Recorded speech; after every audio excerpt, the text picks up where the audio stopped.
Most of my life I have been a PC user, whether it be for work or just consuming and creating content, and over the years I saw the iPad as just an oversized iPhone.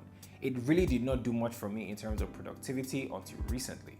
With Windows being a staple in my life and my eagerness for change, I decided to try out something different and use the 2020 iPad Air as my daily computer.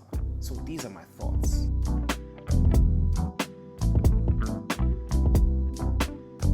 Hey guys, my name is KJOS and this is going to be my review of the 2020 iPad Air after about a week reviews. So the 2020 iPad Air is a refresh of the older model.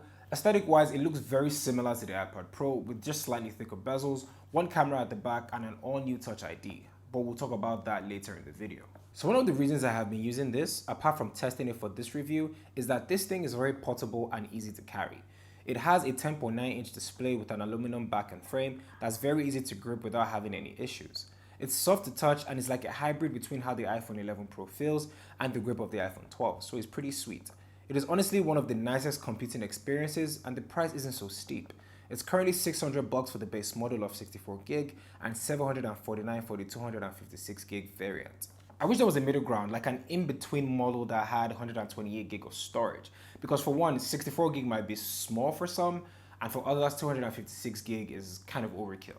The display is a liquid retina display. It has True Tone with max brightness reaching 500 nits. The lack of the ProMotion 120Hz refresh rate is very noticeable if you have a phone that supports 90 or 120Hz or an older model iPad. For some it matters and for others it really does not. So if you're an illustrator or a content creator and you use the Apple Pencil on the iPad Air and the iPad Pro, you will notice a bit of latency issues on the Air and it is a lot smoother on the iPad Pro in terms of experience. I mean, if you have an iPhone and you're transitioning to the iPad, you won't really notice much of a difference because all iPhones, to further notice, have 60Hz screens. And Apple does make great 60Hz screens, if I do say so myself. Now, speaking of which, there is no Face ID on the 2020 iPad Air. Instead, Apple decided to go with the Touch ID that is infused with the power button. And I kind of like it. It's pretty accurate and it's a great addition because of the pandemic that we're still in. While it's needed, it's not the fastest. So the Pixel 5's fingerprint scanner unlocks your phone without even tapping the screen, which makes it super fast. With the iPad Air, you need to wake it up by tapping the screen or tapping the home button as you unlock it. Also, because of where it's stationed, I registered a lot of fingers on a Touch ID, so from any angle, I'm covered. The 2020 iPad Air has quad speakers, 2 on both sides, and they sound pretty decent, but it's not something I use on a regular basis because half the time, I am connected to my Google Home, but it's better than most tablets that are out there. It has a 7-megapixel front-facing camera and a 12-megapixel camera at the back. I don't use tablets to take pictures because I have a smartphone and I think a lot of people will do the same. But video calls via FaceTime or Zoom, the camera is not in the middle. So half the time or most of the time, I tend to use my iPad on portrait mode to have conversations, and that's why I give the Samsung Galaxy Tab S7 a few pointers because they put the camera right in the middle, so that makes it easier when you're in landscape mode because most of the time our tablets are in landscape mode. Apple finally added USB-C to the iPad Air, ditching the customary lightning cable that came with the older models and the iPhones. Now this just allows easy transfers between your iPad and your Mac or your iPad and your computer or even your iPad and your camera. Now you see when everything is just USB-C, your life is easier. Apple, please make the iPhone 13 USB-C. It just makes everything faster and a lot more efficient.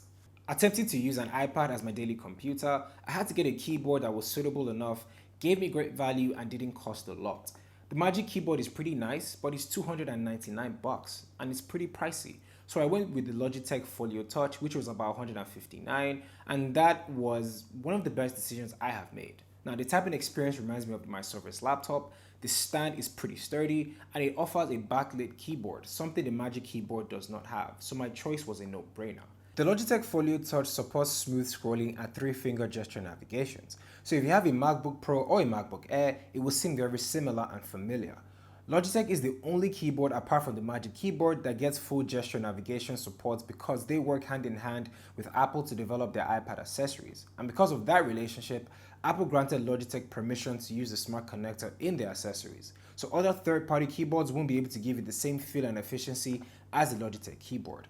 Setting up the keyboard is pretty easy and straightforward. You fit the iPad into the case and it connects instantly without having to turn on Bluetooth or Wi-Fi. The trackpad cursor is visible and has no lags whatsoever. So the value from the Logitech keyboard is pretty much insane. The only downside I noticed, well, two downsides I noticed about the Logitech keyboard is that the trackpad is not as wide as I wanted it to be, and the keyboard width was pretty small. I have pretty big hands, so it took me a while to adjust to the keyboard itself. Anyway, it's doing a good job so far of me not missing my laptop, and I think it can replace it in the long run for the easy stuff. So creating content or writing content down, consuming content, and just doing general work on my iPad. My experience with the iPadOS is sort of a mixed bag. While it's pretty similar to iOS and its features, it falls short with its multitasking, support for multiple users, and a lack of picture-in-picture when you're using video call apps like Zoom, for example. It did not dampen my experience, don't get me wrong, but it can be better, and hopefully a few software updates can make the operating system a lot better. The battery life on the 2020 iPad Air is pretty good, and it's something we already come to expect from Apple. It's a 1 day or 2 day battery life depending on your usage. For me, it was about a day and a half, sometimes maybe 1 day if I'm working on my computer all day. It's a 7,606 milliamp hours of battery and comes with a 20-watt charger. Charging wise is not as fast on the iPad. It takes about 1 hour 30 minutes to 2 hours to charge it to 100%. So I'm pretty sure you can use this on your iPhone too, and that charges your phone just as fast. The 2020 iPad Air was a big deal because of that A14 Bionic chip. I mean, it's fast, like really fast, even faster than the iPad Pro in some certain benchmark tests, like the single core speed, and arguably it's faster in general. But there is a RAM difference between both devices. There is 4 gigs of RAM in the iPad Air and 6 gig on the iPad Pro. On paper right now, they perform slightly at the same pace, but in the long haul, I believe the 6 gig iPad Pro will maintain its speed better than the iPad Air. For me right now, there are no lags or stutters, and I'm pretty happy with my experience, especially since I have been using this every day. So the question most people will ask themselves is, should I get the iPad Air or should I get the iPad Pro? So here's my take. The iPad Air does everything that the iPad Pro can do, except a few exceptions. You should definitely get the iPad Pro if you care about the ProMotion 120Hz refresh rate, a LiDAR scatter, the ultra-wide camera at the back, and a bigger screen, because the iPad Air is 10.9 inches or slightly almost 11 inches. And that's pretty much everything. If you don't care about these things, you should definitely get the iPad Air. I mean, it's way less money that you're going to spend on the iPad Pro, and it gives you more colors to choose from than the iPad Pro. Honestly, I have had fun using mine every single day since I got it, and I have no issues whatsoever. I'm going to continue using this as my daily computer to further notice, and turn my Surface Laptop 2 into my video editing computer.